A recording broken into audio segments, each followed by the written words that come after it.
the rising of the sun, a new dawn beckons, giving everyone hope for a better tomorrow. One Money Remit brings convenience to your doorstep, connecting the hustlers, providers, long-distance carriers, and loved ones from one part of the city to the most remote parts across Zimbabwe, connecting people and bridging the divide through technology. We are committed to delivering innovative mobile solutions, enabling you to send and collect US dollars anywhere and making sure life goes on through one secure connection, keeping smiles alive and making a difference no matter where you are. With One Money, it's one time.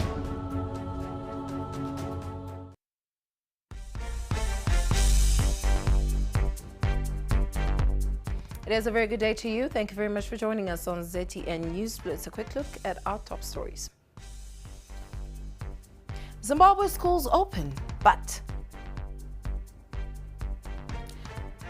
passenger steals Good Samaritan's car.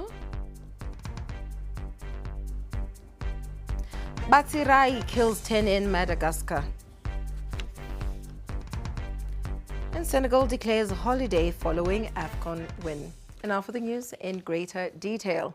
Schools in Zimbabwe opened for the first term of the year today. Now, physical learning resumed after 2 years of COVID-19 disruptions. But how was the first day? There were fears that teachers would not show up as they declared incapacitation on Friday. Now, our news crew is at some schools in Harare. Takuchi Ambakwe, please tell us about the situation where you are. Well, good afternoon. We're here at Alfred Bay Primary School in Marlborough. We've just been assessing what's been taking place on this first day of schools opening in 2022. What we've gathered is that most teachers did not turn out for duty. We did manage to have permission to actually have this news report taken in the school from the headmaster, who was going about his duties in his office together with the administration in the office. But we also saw a number of parents that were coming through to collect results for their grade 7 students from the 2021 cohort. So what we are gathering here is that most teachers did not turn out for duty. We are not yet sure of the number of teachers who turned out for duty, because we've also been told that some did come through, but we're not so sure of the numbers. We've been told to go and check with the ministry for the specific details. So that is what we have gathered here at Alfred Bay Primary School. Students have been milling around since morning, and some have been going back home after their parents came through to take them. ZTN spoke to some parents at Alfred Bate Primary School who said that children did not learn as there were no teachers. Hatisi kufara nazvo. Tanga takatarisira kuti vana vose first day vana vachadzidza vachapinda pai mumaklasi, but vana havana kuita sei kupinda mumaklasi. Saka sevaberekiwo zvinhu zvinoita sei zvinobata. Hapana kana ticha kana wani ambouya pachikoro. Ndarwadziwa singaite because this is the first time pauya nemwana. We paid fees kuti vana vadzidze, but tangouya tine ma-ECDA tambonzisiyai, but taona kuti this is the first time ndosiya mwana, handina tomboona ticha vacho, saka we have to wait until this time from 7 AM up to this time hapana maticha auya. Saka right now takutoenda kumba tozouya futi mangwana. Hatina any communication, saka we have to keep on coming back until vacommunicata kwatiri kuti chikoro chiri kuvhurwa rini. Aiwa, zviri kuitika zviri kutotibata since morning patauya. Hatina kusevhwa, hatina chakwatendwa. Tiringoita ma up and down kunze endai kubudai panze pegate, of which zvikoro zvakaronoka kuvhurwa zvavhurwa zvacho vana havasi kudzidza. Apa pane issue yemakalazi, hatizivi kuti vana vanozota cope up sei. Owen Kaura is at Ellis Robbins Boys High School in Harare. Well, thanks very much, Samantha. Indeed, it is opening of schools after such a long time, and I'm here at Ellis Robbins Boys High School, which is one of the 8 Harare boys schools here. And as you can see just behind me, the students are actually learning, and well, classes opened early in the morning and they started learning early in the morning as well. This is one of the O-level classes, so they'll be writing their O-levels this year. And as you can see, their books are here, their teacher is there, taking part in the lessons. So from here, from this end, everything started in a very normal way. As you can see as well, there is social distancing. Everyone is wearing their masks as well. So from this end, Ellis Robbins Boys High School, it looks like everything went on very well on the very first day of school. Back to you, Samantha. Our patients, please tell us what's the situation at Borodale Primary. Good afternoon, Samantha. I am here at Borodale Primary School. As you can see behind me, children are playing, which is a sign that shows that no lessons have been conducted today. There has been a very large turnout of the students and a very low turnout on the teachers, which is a very bad day for the grade ones who are expecting to learn something new on their very first day at the big school. Now, we'll give you more news as we go around in various schools and see what has been happening in those schools. Now, Munashe is also at the Grange Christian School again in Harare. Munashe.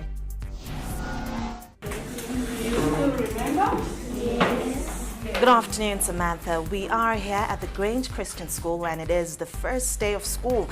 We just did a tour around a couple of schools here in Harare, and there had been a bit of a rocky start at some schools. Some teachers weren't teaching, but here at the Grange Christian School it seems as if it is business as usual. The students are learning, the classes have been going according to plan, and we will be keeping you updated as the day progresses, as the week progresses, on how the rest of the back to school kickstart had been going. For now, that's all we have. It's back to you in studio. Our correspondent in Mutare, Lawrence Lifa, is going to give us the latest on what's happening in the Eastern Highlands. The first schools term for the year 2022 has opened today for all learners except for Form 1s and lower 6s who are going to be opening separately. In a SNP survey conducted by Zim Papers News in Mutare, most schools have started on a good note, with no students having been turned away for non-payment of school fees, and teachers are conducting their lessons. Also, students and teachers are adhering to the COVID-19 regulations of hand washing, sanitizing, physical distancing, and wearing of masks. Our ZTN also spoke to some parents in Bulawayo.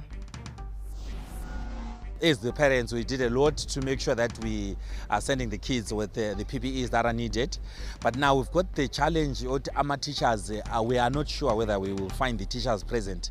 But it will be important and very imperative for the teachers just to think about the kids that have been locked down for a long time and their learning is being affected. Schools are opening, of course, under very difficult circumstances.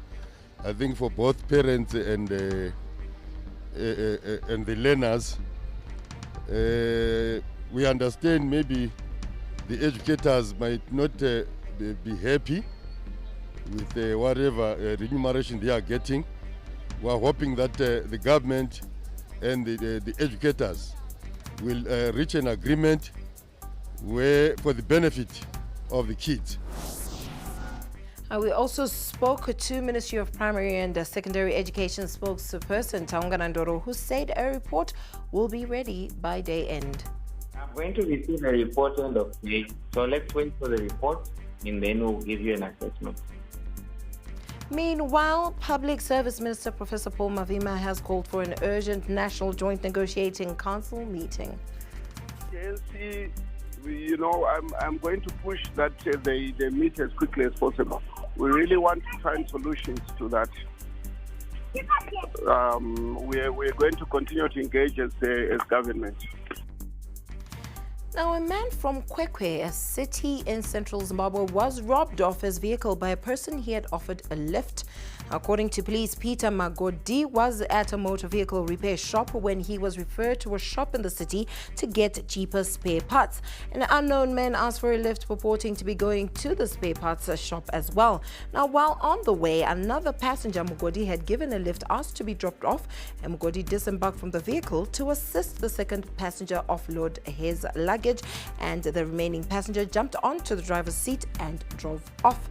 Midlands Provincial Police spokesperson Inspector Emmanuel Mahoko confirmed the incident.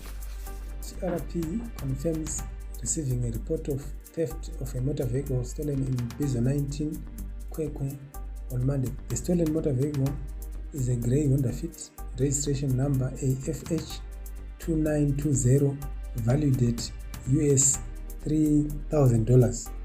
About to go to the car breaker, another man requested to accompany him, indicating that he also wanted to buy car parts. The complainant gave the man a lift. The male passenger, who had remained in the motor vehicle, jumped to the driver's seat and drove away, leaving the owner of the motor vehicle and the female passenger at the scene. Now, a leading cement manufacturing company, PPC Zimbabwe, is finalizing plans to commission a combined 30-megawatt solar energy plant at its Colleen Bone clinker plant, about 150 kilometers southeast of Bulawayo. Now, the solar plant is a part of the company's decarbonization strategy, and the clinker works will use 15 megawatts for its own power needs and feed the balance into the national electricity grid. PPC Managing Director Kelibone Masiane speaks. Next month, there will be a groundbreaking ceremony in terms of setting up a solar plant in our Collenbone plant. We're talking about a 20 megawatt solar plant, and then right here in Bulawayo we'll set up a 10 megawatt plant. So obviously these are sort of efforts coming from our side in terms of complementing. We have a lot of power challenges. As we speak today, the last 4 days, this plant was down because we didn't have power. So what we are doing is an effort to try and complement what government has been doing. Last week, Industry and Commerce Permanent Secretary Dr. Mavis Sibanda spoke on the solar project. The attitude is very good, very positive, and the companies are actually investing. They are putting solar plant, which means the issue of electricity has been mentioned by a few other companies, and people are not only waiting for government to come and help them, they are also investing in green energy, like the PPC, which have just advised you that they are putting green energy.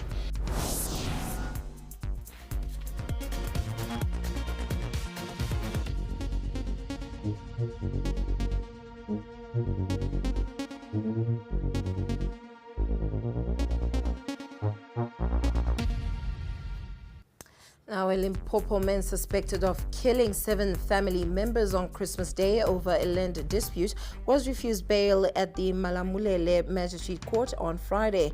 Azwidowi Inokundo, aged 53, who is a nurse, appeared for his bail hearing on 7 counts of murder. Cyclone Basirai has killed at least 10 people in southern eastern Madagascar, the second to hit the Indian Ocean island in just 2 weeks, triggering floods, bringing down buildings and cutting power on Sunday. In Canada, the mayor's capital, Ottawa, Jim Watson, has declared a state of emergency to help deal with an unprecedented 10-day occupation by protesting truckers. The truckers are protesting against COVID restrictions and have paralyzed the city with vehicles and tents. Up next is Sports News.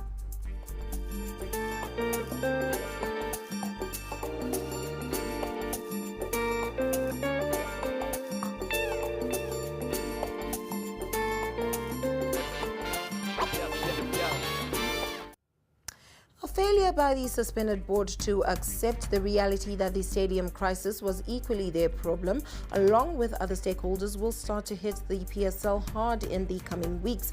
Contrary to their earlier claims that maintaining stadiums was the duty of the stadium owners, in 2019 ZIFA had accepted reality that just like other sporting disciplines, they had a bigger role to play.